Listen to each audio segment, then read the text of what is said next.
Welcome back. Bulletin کے آغاز میں آپ کو بتائیں T20 کے بعد پاکستان نے ون ڈے سیریز بھی 2-1 سے اپنے نام کر لی۔ پاکستان نے ساؤتھ افریقہ کو پہلی مرتبہ ہوم گراؤنڈ پر ون ڈے سیریز میں شکست دے دی۔ پاکستان نے تیسرے اور آخری ون ڈے میں جنوبی افریقہ کو 7 وکٹوں سے ہرایا۔ 144 رنز کا ہدف پاکستان نے 3 وکٹوں کے نقصان پر حاصل کیا۔ کوئنٹن ڈی کاک مین آف دی سیریز اور ابرار احمد مین آف دی میچ قرار پائے۔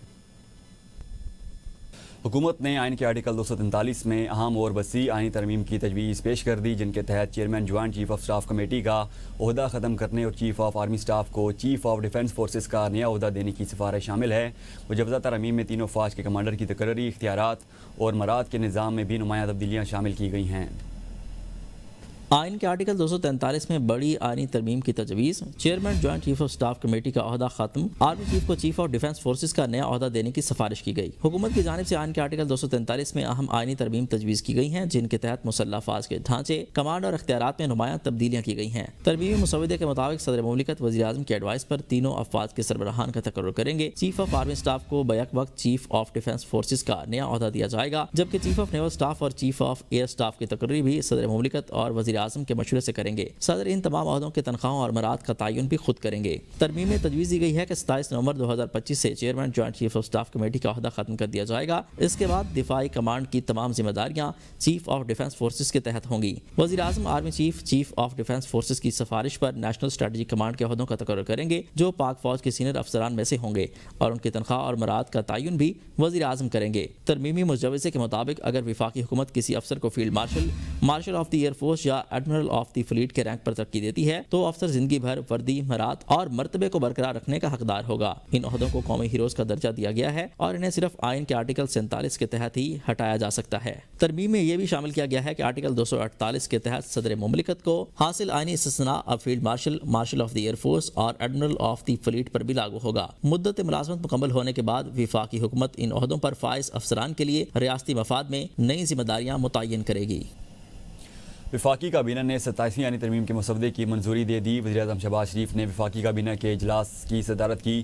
کابینہ کی منظوری کے بعد وزیر اعظم کی ہدایت پر وزیر قانون و انصاف نے میڈیا کو ترمیم کے خد و خال پر بریفنگ دی۔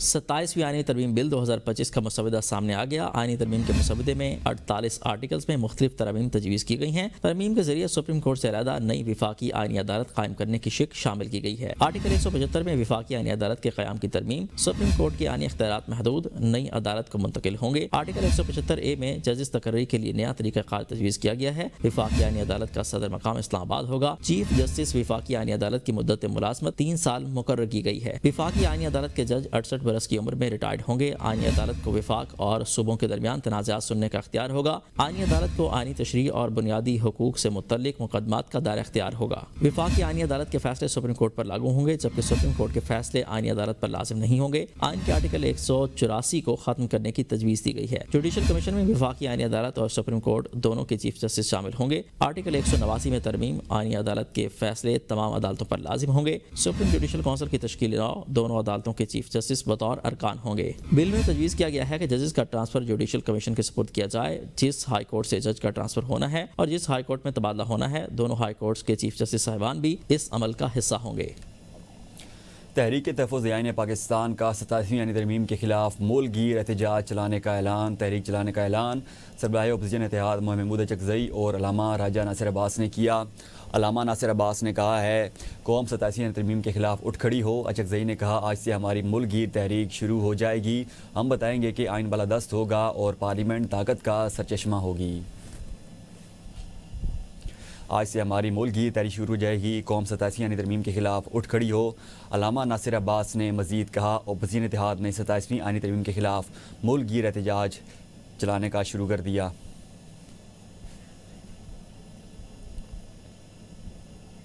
وزیر قانون اعظم نذیر تارڑ کا سینٹ میں اظہار خیال، کہا 27ویں ترمیم کے بل میں 49 کلاس 5 سبجیکٹ ہیں۔ ترمیم کو وسیع مشاورت کے بعد حتمی شکل دی جائے گی۔ اسٹریٹجک معاملات پر بہت احتیاط سے بات کرنی چاہیے۔ فیلڈ مارشل کا عہدہ پوری دنیا میں تحیات ہے۔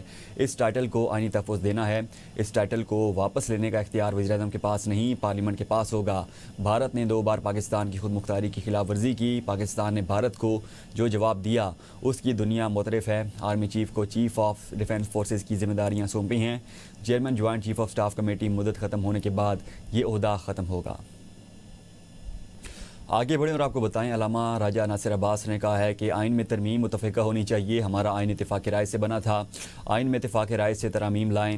1973 میں متفقہ آئین بنایا گیا جو تمام صوبوں کو قبول تھا. ان کا کہنا تھا کہ 18ویں ترمیم کے وقت بھی مشاورت کی گئی تھی. 26ویں آئینی ترمیم جس طرح پاس کی گئی سب کے سامنے ہے. 26ویں آئینی ترمیم کے وقت قانون کی دھجیاں اڑائی گئیں. بل لانے سے قبل اپوزیشن سے بات کرنی چاہیے تھی. پارلیمنٹ کے وقار کو متاثر کیا گیا. 26ویں آئینی ترمیم سے آئین کو متنازع بنا دیا گیا. ہم ان آئینی تجاویز کو مسترد کرتے ہیں. یہ پارلیمنٹ پاکستان کی نمائندہ نہیں ہے.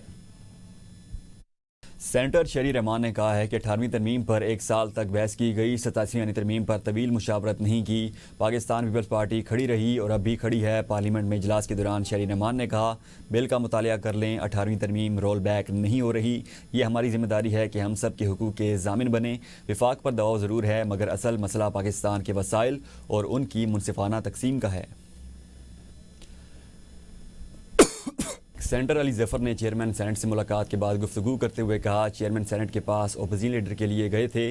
اتنی اہم ترمیم ہو رہی ہے. ہمارا اپوزیشن لیڈر ہی نہیں ہے. حکومت کو اتنی جلدی کیا ہے؟ فیصلہ کریں گے کون سی شیک آئین کے روح کے خلاف ہے.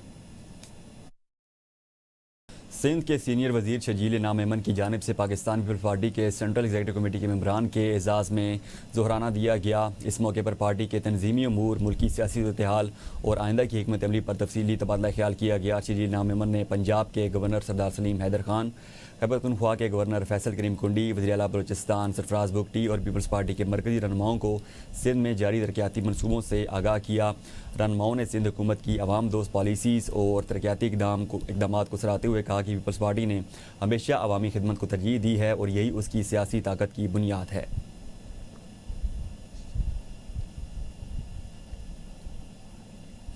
وزیر اطلاعات پنجاب عظمی بخاری کا ایرانی وفد کے اعزاز میں عشائیہ. وزیر اطلاعات پنجاب عظمی بخاری نے ایرانی وفد کے شرکاء کو شیلڈ بھی پیش کی.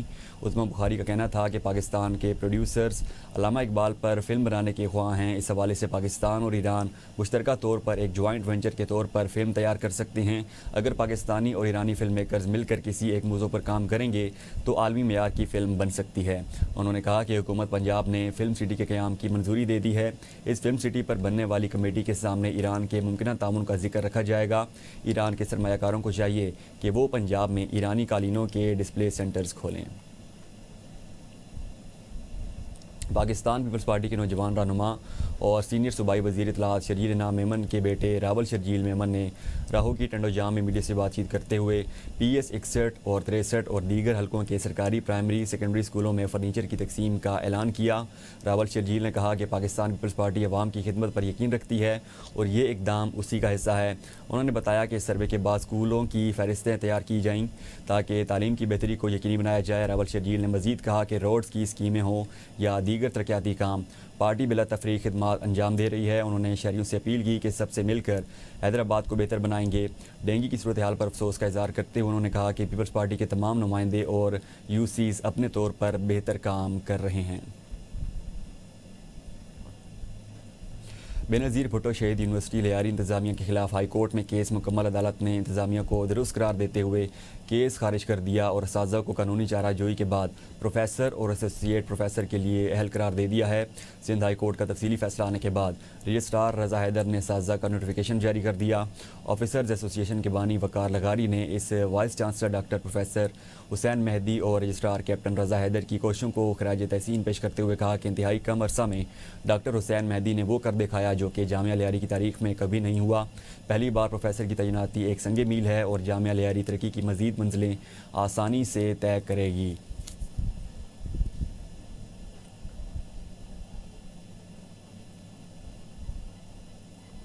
زیادہ اسکولز نے لاہور کے سینٹرل پارک اور بیریا ٹاؤن میں اپنے جدید اور مقصدی طرز تعمیر کے حامل کیمپسز کا افتتاح کر دیا.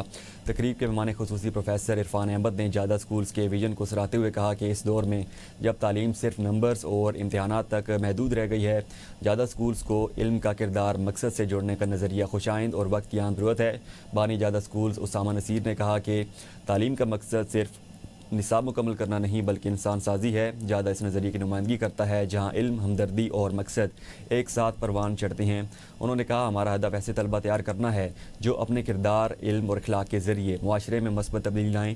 اس عزم کا اظہار کیا گیا کہ زیادہ سکولز کو مستقبل کے ایسے رہنما تیار کرے گا جو علم، کردار اور مقصد کے ساتھ قیادت کر کے معاشرے میں مثبت تبدیلی کا ذریعہ بنیں گے. سابق نائب صدر اسلام آباد چیمبر آف کامرس اشتیاق قریشی وفات پا گئے. مرحوم کی نماز جنازہ چیٹ قبرستان میں ادا کر دی گئی. مرحوم ونگ کمانڈر ریٹائرڈ زاہد قریشی کے بھائی تھے. نماز جنازہ میں chairman ABN news, chief editor اوصاف گروپ راجہ مہتاب خان نے بھی شرکت کی. چیئرمین ABN نیوز راجہ مہتاب خان نے کہا کہ مرحوم مختلف صلاحیتوں کے مالک تھے. مرحوم دیانتدار اور بااصول تاجر تھے. یہی ان کی پہچان تھی. اللہ تعالیٰ مرحوم کو جنت الفردوس میں جگہ اور سوگواران کو صبر دے. مرحوم نے سوگواران میں بیوہ، 2 بیٹے اور 3 بیٹیوں کو چھوڑا ہے. سینٹ سے 27ویں آئینی ترمیم کی منظوری. وزیراعظم شہباز شریف نے اتحادی جماعتوں کے سینٹرز کو مدعو کر لیا. ذرائع کے مطابق حکومتی اور اتحادی سینٹرز کو وزیراعظم کی جانب سے دعوت نامے موصول ہو گئے ہیں. وزیراعظم حکومتی اور اتحادی جماعتوں کے سینٹرز کے اعزاز میں شائعہ دیں گے. وزیراعظم کی جانب سے آج 6:30 بجے مدعو کیا گیا ہے. وفاقی وزیر داخلہ محسن نقوی کی بلاول ہاؤس کراچی آمد ہوئی. وزیر داخلہ محسن نقوی کی صدر مملکت آصف علی زرداری اور بلاول بھٹو سے ملاقات. 27ویں آئینی ترمیم سے متعلق مشاورت ملاقات میں سیاسی صورتحال اور دیگر امور پر بھی تبادلہ خیال کیا گیا. مولانا فضل الرحمان نے بھی صدر مملکت آصف علی زرداری اور بلاول بھٹو سے ملاقات کی. ذرائع کے مطابق ملاقات میں سیاسی صورتحال اور مجوزہ آئینی ترمیم کے حوالے سے تبادلہ خیال کیا گیا. حکومت 27ویں ترمیم سے متعلق کوئی جلدی نہیں کر رہی. اتحادیوں سے ترمیم سے متعلق مشاورت کی گئی. مولانا فضل الرحمان سے مشاورت نہیں کی گئی تو کرنی چاہیے. وزیر دفاع خواجہ آصف کہتے ہیں 27ویں آئینی ترمیم کمیٹیوں کو بھیج دی گئی ہے. 27ویں ترمیم سے متعلق اعتراضات سنے گئے، مشاورت بھی کی گئی. 27ویں ترمیم مشاورت کے مراحل سے گزر چکی ہے، اس لیے منظور ہو جائے گی.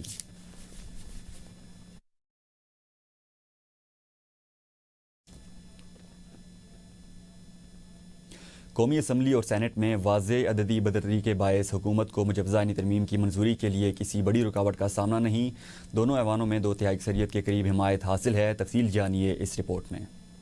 قومی اسمبلی اور سینٹ میں حکومت کے پاس آئینی ترمیم منظور کرانے کے لیے درکار 2/3 اکثریت موجود ہے. اعداد و شمار کے مطابق قومی اسمبلی کے کل 336 ارکان میں سے 2/3 اکثریت کے لیے 226 ووٹ درکار ہیں، جبکہ حکومتی اتحاد کے ارکان کی مجموعی تعداد 237 ہے. پارٹی پوزیشن کے مطابق مسلم لیگ نون کے 125، پیپلز پارٹی کے 74، MQM کے 22، کاف لیگ کے 5، IPP کے 4، آزاد 4، ضیاء لیگ، باب پارٹی اور نیشنل پارٹی کے ایک رکن شامل ہیں. دوسری جانب اپوزیشن کے کل ارکان کی تعداد 89 ہے، جن میں سنی اتحاد کونسل کا 1، آزاد 75، JUI کے 10، MWM، BNP اور پشتونخوا ملی عوامی پارٹی کے ایک رکن شامل ہیں. سینٹ میں حکومت کو واضح برتری حاصل ہے. ایوان بالا کے کل ارکان 96 ہیں اور 2/3 اکثریت کے لیے 65 ووٹ درکار ہے، جبکہ حکومتی اتحاد کے پاس 64 نشستیں ہیں. پیپلز پارٹی 26، نون لیگ 20، MQM 3، ANP 3، باب پارٹی 4، آزاد 7 اور نیشنل پارٹی کا ایک رکن حکومتی اتحاد کا حصہ ہے. اپوزیشن کے 30 ارکان میں تحریک انصاف کے 14، آزاد PTI حمایت یافتہ 6، JUI کے 7، جبکہ سنی اتحاد کونسل، MWM اور کاف لیگ کا ایک رکن شامل ہے. سیاسی مبصرین کا کہنا ہے عددی برتری کے باعث حکومت کے لیے مجوزہ آئینی ترمیم کی منظوری بظاہر کسی بڑی رکاوٹ کے بغیر ممکن دکھائی دے رہی ہے. نیوز اسٹوڈیو سے اب تک کے لیے اتنا ہی. آپ دیکھتے رہیے ABN نیوز.